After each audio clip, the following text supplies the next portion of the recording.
வாங்க.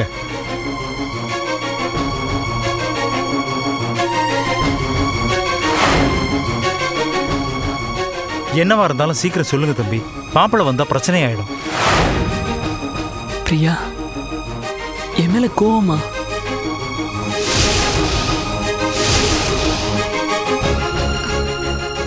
எனக்கு யார் மேலேயும் கோவம் இல்லை. தப்பு செஞ்சது நான். அதுக்கான தண்டனையை தான் அனுபவிச்சுட்டு இருக்கேன்.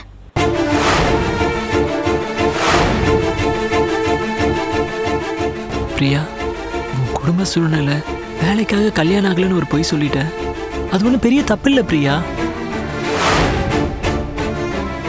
நான் தான் உன் மனசை புரிஞ்சுக்காம நடந்துக்கிட்டேன். நடந்த பிரச்சனைக்கெல்லாம் நான் தான் காரணம். என்னை மன்னிச்சிரு பிரியா. இதை சொல்றதுக்கு தான் வந்தீங்களா? பிரியா, உனக்கு கல்யாணம் ஆயிடுச்சுன்னு தெரிஞ்ச அடுத்த நிமிஷமே என் மனசை நான் மாத்திக்கிட்டேன். தம்பி, ஏதோ கெட்ட நேரம், நடக்கக்கூடாததெல்லாம் நடந்துருச்சு. என் பொண்ணு செத்து பொழைச்சி வந்திருக்கா. நீங்க இங்க வந்துட்டு போனது தெரிஞ்சா மாப்பிள்ளை ரொம்ப டென்ஷன் ஆயிடுவாரு. தயவு செஞ்சு கிளம்புங்க. இனிமே என் பொண்ணை பார்க்க வராதீங்க. அங்கிள், நீங்களாச்சும் என்னை புரிஞ்சுக்கங்க. இனிமே பிரியாவுக்கு நான் நல்ல ஃப்ரெண்டா தான் இருப்பேன். புரியுது தம்பி, முதல்ல கிளம்புங்க.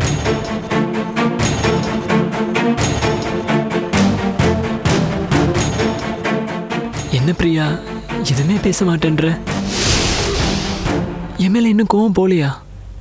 அருண், உங்களை கெஞ்சி கேட்டுக்கிறேன். தயவு செஞ்சு இங்க இருந்து போயிடுங்க. இனிமே ஆபீஸ்க்கு வர மாட்டியா? என்ன தம்பி பேசுறீங்க? இவ்வளவு நடந்ததுக்கு அப்புறம் என் பொண்ணு எப்படி அந்த ஆபீஸ்க்கு வர முடியும்? மாப்பிள்ளை எப்படி ஒத்துக்குவாரு? பிரியா, விக்ரம் நம்ம 2 பேரையும் நம்பி கம்பெனி நிர்வாகத்தை ஒப்படைச்சிட்டு போயிருக்கான். இங்க பாருங்க தம்பி, விக்ரம் உங்க அண்ணன். இந்த கம்பெனி உங்க சொத்து. அதை கட்டி காப்பாத்துறது உங்க கடமை. ஏன் பொண்ணு விட்டுருங்க. என்ன பிரியா, இதுதான் உன் முடிவா? தம்பி, நான் சொல்றது உங்களுக்கு புரியுதா இல்லையா? அங்கிள், பிரியா மேல நான் ஆசைப்பட்டது தப்புதான். அதுக்காக எனக்கு எந்த தண்டனை வேணாலும் கொடுங்க. பிரியாவை தண்டிக்காதீங்க. இவளோட திறமை வீணாக கூடாது. ஆபீஸ்க்கு வரணும், பழையபடி இவன் சந்தோஷமா இருக்கணும். Please uncle. நிறுத்துங்க அருண்.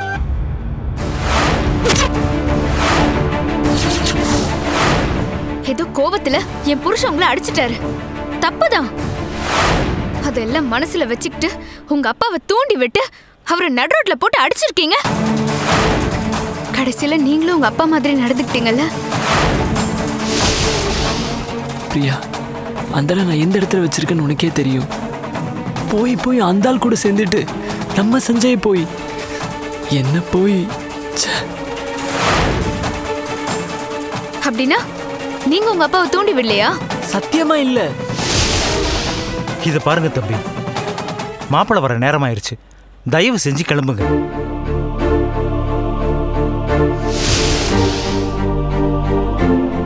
பிரியா, உன்னை கெஞ்சி கேட்டுக்கிறேன் பிரியா. நான் செஞ்ச தப்புனால உன்னோட எதிர்கால வீணாக கூடாது.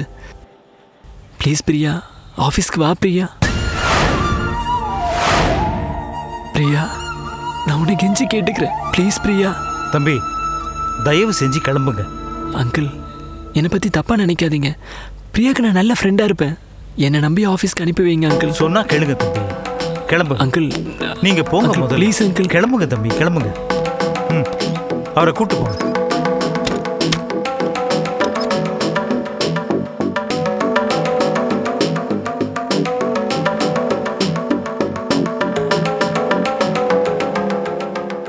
பிரியா, மாப்பிள்ளை, நீ, அருண் 3 பேரும் ரொம்ப நல்லவங்க. அதாம்மா இப்ப பிரச்சனை.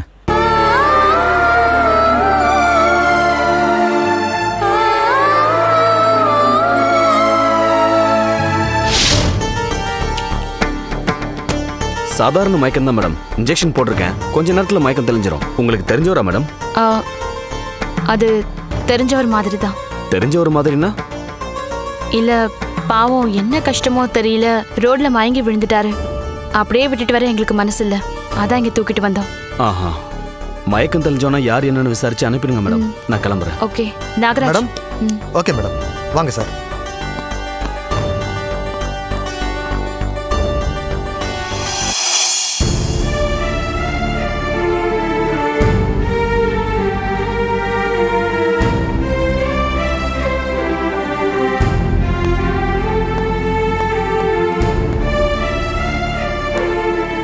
மேடம் டாக்டர் அனுப்பிட்டேன்.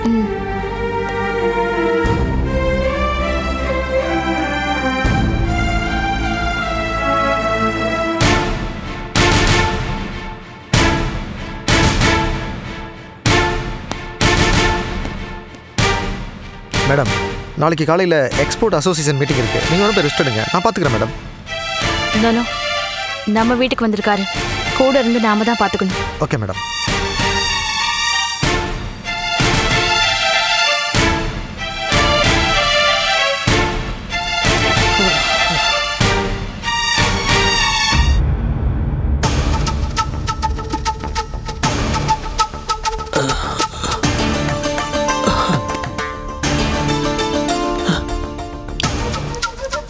என்ன அப்படி பார்க்குறீங்க? நீங்கள் இருக்கிறது இண்டஸ்ட்ரியலிஸ்ட் சொர்ணலதா மேடம் வீடு. மேடம் தான் சொர்ணலதா.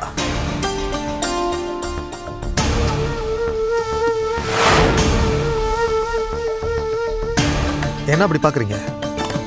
ரோட்டில் விழுந்து கிடந்தவங்களை தூக்கிட்டு வந்து டாக்டரை வர வச்சு ட்ரீட்மெண்ட் கொடுத்தது மேடம் தான்.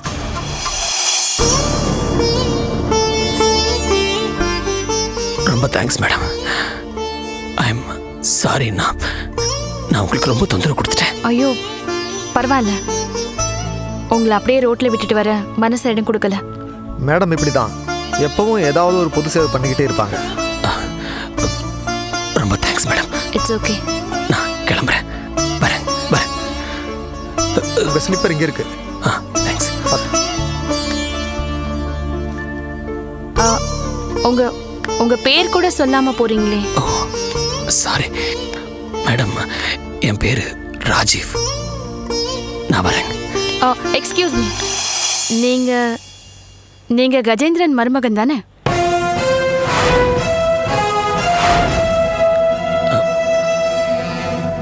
ஆமா. உங்களுக்கு எப்படி தெரியும்? அவரை தெரியாம இருக்க முடியுமா? நிறைய தப்பான பிசினஸ் பண்ணாரு. கடைசியில ஜெயில போய் சூசைட் பண்ணிக்கிட்டாரு. அவரோட ஒரே பொண்ணு உமா. உமாவோட ஹஸ்பண்ட் தான் நீங்க. உங்க 2 பேருக்கும் ஒரு பொண்ணு இருக்கால? ஆமா. கஜேந்திரனுக்கு தராதரம் தெரியாது. உங்களை மாதிரி நல்லவரை பயன்படுத்திக்கவே தெரியல. நிறைய சம்பாதிச்சாரு. கடைசியில என்னாச்சு பாத்தீங்களா? அந்த சொத்துல 10 பைசா கூட அவரோட பொண்ணுக்கு யூஸ் ஆகல.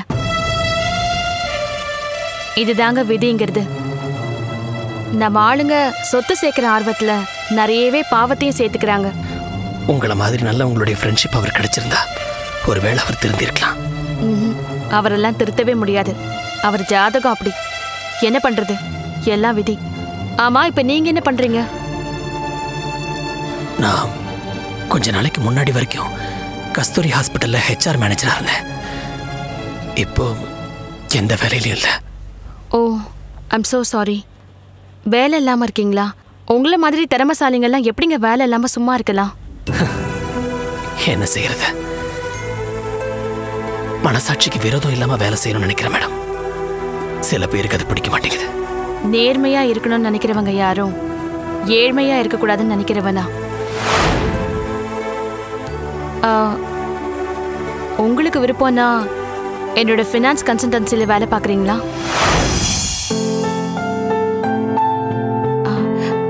நிறைய பணம் புழங்குற இடம். நம்பகமான ஆள் வேணும்னு தேடிக்கிட்டு இருந்தேன்.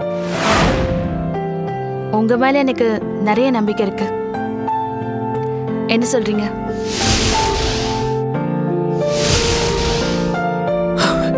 மேடம்,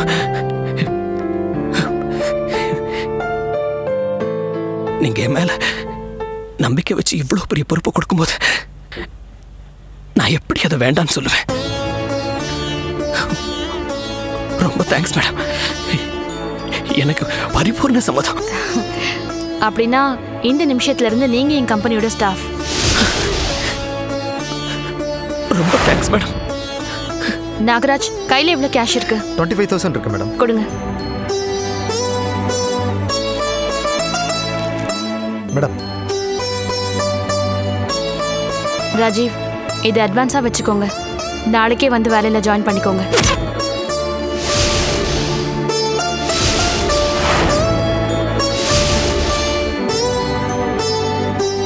என்ன அப்படி பாக்குறீங்க? இல்ல மேடம், நான் இன்னும் டியூட்டியில ஜாயின் பண்ண கூட இல்ல. அதுக்குள்ள எனக்கு அட்வான்ஸ் கொடுக்குறீங்க? என்ன வேலையில் சேர்க்குறப்போ 50,000 ரூபா கொடுத்தாங்க. என் ஸ்டாஃப்ஸ் யாரும் வெறும் கையோட இருக்கக்கூடாது. பாக்கெட்ல பணம் இருக்கும்போது மனசுல ஒரு தெளிவு இருக்கும். அந்த தெளிவு தன்னம்பிக்கையை கொடுக்கும்.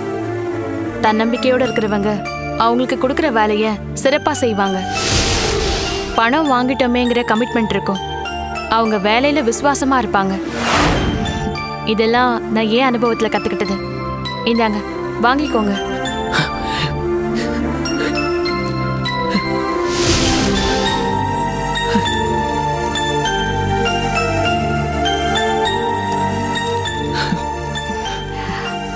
ரொம்ப thanks madam. No no no, உங்க நன்றியை வேலையில காமிங்க. நான் உங்களுக்கு என்னைக்கும் விசுவாசமா இருப்பேன் மேடம். நான் கிளம்புறேன் மேடம். நான் வரேன் சார். Thanks madam.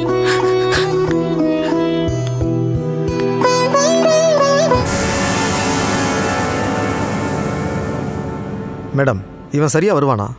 நல்ல குடும்பத்து பையன். கடைசி வரைக்கும் நமக்கு விசுவாசமா இருப்பான். நீ ஒன்றும் கவலைப்படாத.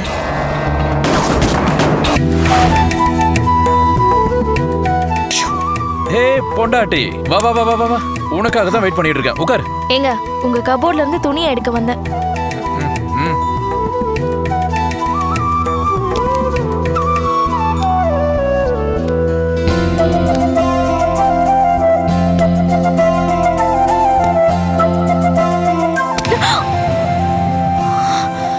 ஏங்க, அங்கதானே இருந்தீங்க, அதுக்குள்ள இங்க எப்படி?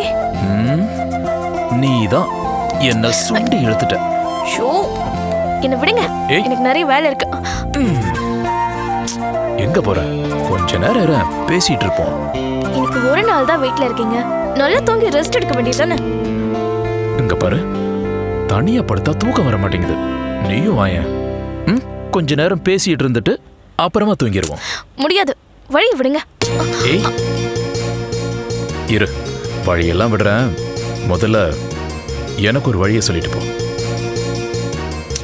சுஷ்மா, எவ்வளவு நாள் தான் பட்னி போடுவ? ஏண்டி, உனக்கு இறக்கமே இல்லையா? இங்க பாருங்க, துவைக்க துணி எடுத்து வரேன்னு சொல்லியிருந்தேன். லேட் ஆச்சுன்னா அத்தை என்ன நினைப்பாங்க? என்ன விடுங்க.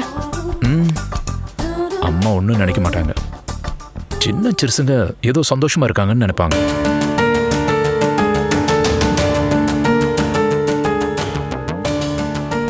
அப்படி நினைச்சிட்டு தான் மறு வேலை. வேற எப்படி நினைப்பாங்க? அப்படிதான் நினைப்பாங்க. வேற எப்படி நினைப்பாங்க? அதெல்லாம் எனக்கு தெரியாது, வழி விடுங்க.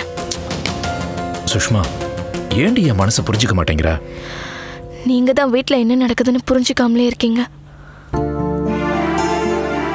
மேடம், மனசுல நினைக்கிறத கொஞ்சம் சவுண்டா பேசுனா நானும் கேட்பேன். பொண்டாட்டி சொல்லாமலே அவ மனசுல என்ன இருக்குன்னு நீங்க தாங்க கண்டுபிடிக்கணும். ஏன் நீ சொல்ல மாட்டியா? குற்றவாளி முகத்தை பார்த்தே கண்டுபிடிக்கிறீங்க, பொண்டாட்டி முகத்தை பார்த்தா ஒண்ணுமே தெரியலையா? என்ன சுஷ்மா, புதிராவே பேசுற? வழி விடுங்க, நான் போகணும்.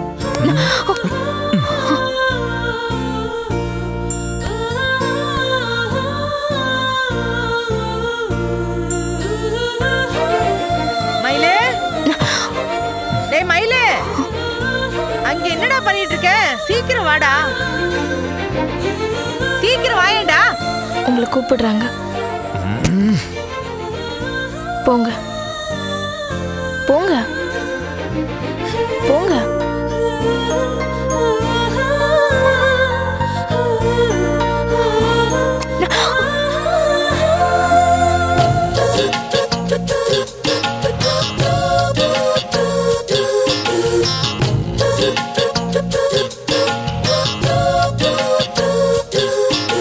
உங்க பையன் பண்ற டார்ச்சர் தாங்க முடியலங்க. உங்க சகவாசமே வேணான்னு தானே நாங்க ஒதுங்கி இருக்கோம். இப்ப எதுக்குங்க இங்க வந்தீங்க? அம்மா, நான் தாம்மா மாமா வர சொன்னேன். மாமா உட்காருங்க. மாமா வாங்க, உட்காருங்க. டேய், இவர் எதுக்குடா இங்க வர சொன்ன? சொல்றேம்மா. மாமா என்ன சாப்பிடுறீங்க? ஒண்ணு வேணாப்பா. சுஷ்மா, இது வந்துட்டேங்க. அப்பா வாமா, நல்லா இருக்கியா? நல்லா இருக்கேன்ப்பா. நீங்க எப்படி இருக்கீங்க? நல்லா இருக்கம்மா. சுஷ்மா, மாமாவுக்கு டீ கொண்டு வா. எம்மாடி, சக்கரை இல்லாமா? சரிங்கப்பா.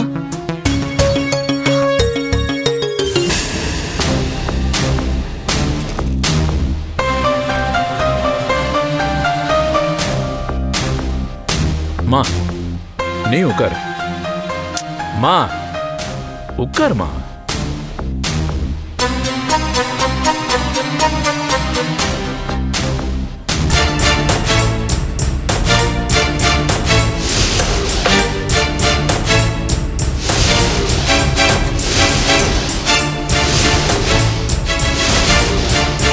எதுக்கும் இன்னொரு தடவை நல்லா யோசிச்சுக்கப்பா. என் மனசுக்கு இது ஒன்றும் சரியா படலப்பா. என்ன மாமா, ஏன் அப்படி சொல்றீங்க? என்னடா சொல்ற? என்னடா மெயில் இதெல்லாம்? அக்கா, உன் புருஷங்க வந்துட்டு போனதுக்கு அப்புறம் நான் மாமா போய் பார்த்தேன். டேய், இது எப்படா நடந்துச்சு? என்கிட்ட எதுவுமே சொல்லலையே. சொல்றேம்மா, அதுக்கு தான் மாமா இங்க வர சொன்னேன். என்னடா சொல்ல போற?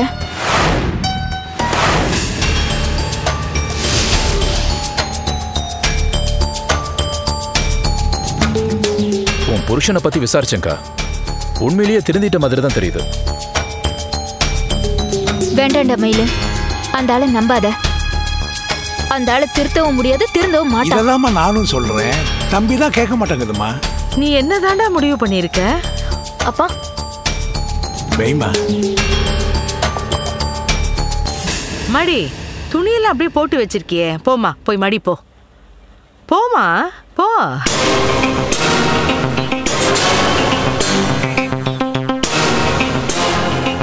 அக்கா, உட்கார். என்ன பரவாயில்ல. உட்காரு. என்னடா? உட்காருக்கா.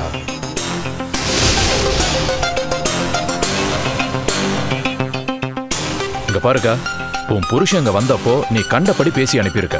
அப்ப இருந்தே அவர் தற்கொலை பண்ணிக்க போறேன்னு சொல்லிட்டே இருக்காரு. பண்ணா பண்ணட்டும், எனக்கு என்ன போச்சு? ஏய், இப்படி எடுத்தெறிஞ்சு பேசாத. இப்ப என்ன பண்ண சொல்றீங்க? அக்கா, அவருக்கு இன்னொரு சான்ஸ் கொடுத்து பார்ப்போம். அவன் கூட போய் என்ன வாட சொல்றியா மயில? என்ன செத்துறேன்னு சொல்லு மயில, நான் செத்து போயிடுறேன். ஆனா அந்த ஆள் கூட என்னால குப்பை கொட்ட முடியாது. பெத்த புள்ளைய விக்க பார்த்தவன் நாளைக்கு கட்டின பொண்டாட்டியே கூட்டி கொடுக்க மாட்டான்னு என்ன நிச்சயம்? ஈஸ்வரா, பாத்தியப்பா, அவனை யாரும் நம்ப மாட்டாங்க. நீ வெளுத்ததெல்லாம் பாலுன்னு நினைக்கிற, அது உன்னோட பெருந்தன்மை. அவனை பெத்து வளர்த்தவன் 35 வருஷமா திருந்தாதவன் இனிமேலா திருந்த போறான். மாமாவே சொல்லியாச்சுல்ல, அப்புறம் என்ன? தயவு செஞ்சு என்ன கம்பல் பண்ணாத. அதுக்காக இப்படியே எவ்வளவு நாளைக்கு தான் இருப்ப? ஒரு சான்ஸ் கொடுத்து தான் பாப்போமே. அக்கா, இதுக்கு மேல திறந்துலன்னா அந்த ஆள் பக்கமே தலை வச்சு படுக்க வேண்டாம். புரிஞ்சு போச்சு. இத்தனை நாளா நான் இந்த வீட்டுல இருந்தேன். உனக்கு நான் அப்ப பாரமா தெரியல. இப்போ உனக்குன்னு ஒரு பொண்டாட்டி வந்ததுக்கு அப்புறம் நானும் என் பையனும் உனக்கு பாரமா போயிட்டோம், அப்படிதானே? அதனால எங்களை இந்த வீட்டை விட்டு அனுப்ப பாக்குற. என்னை பத்தி நீ என்ன நினைச்சிட்டு இருக்க? உன் வாழ்க்கை நல்லா இருக்கணும்னு தான் பேசிட்டு இருக்க. அந்த ஆள் கூட போனா எங்க வாழ்க்கை நல்லா இருக்காது மயிலு. உனக்கு நாங்க பாரமா இருந்தா சொல்லு, நானும் என் பையனும் எங்கேயாவது போயிடுறோம். இந்த உலகத்துல பிழைக்கிறதுக்கா வழி இல்ல? தையல் மிஷின் வாங்கி போட்டா ஒருவேளை கஞ்சியை நிம்மதியா குடிச்சிட்டு வாழலாம். உன்னை பத்தி மட்டுமே யோசிச்சுட்டு இருக்காதக்கா. குழந்தைய நினைச்சு பாரு, அவனுக்கு அப்பா வேண்டாமா?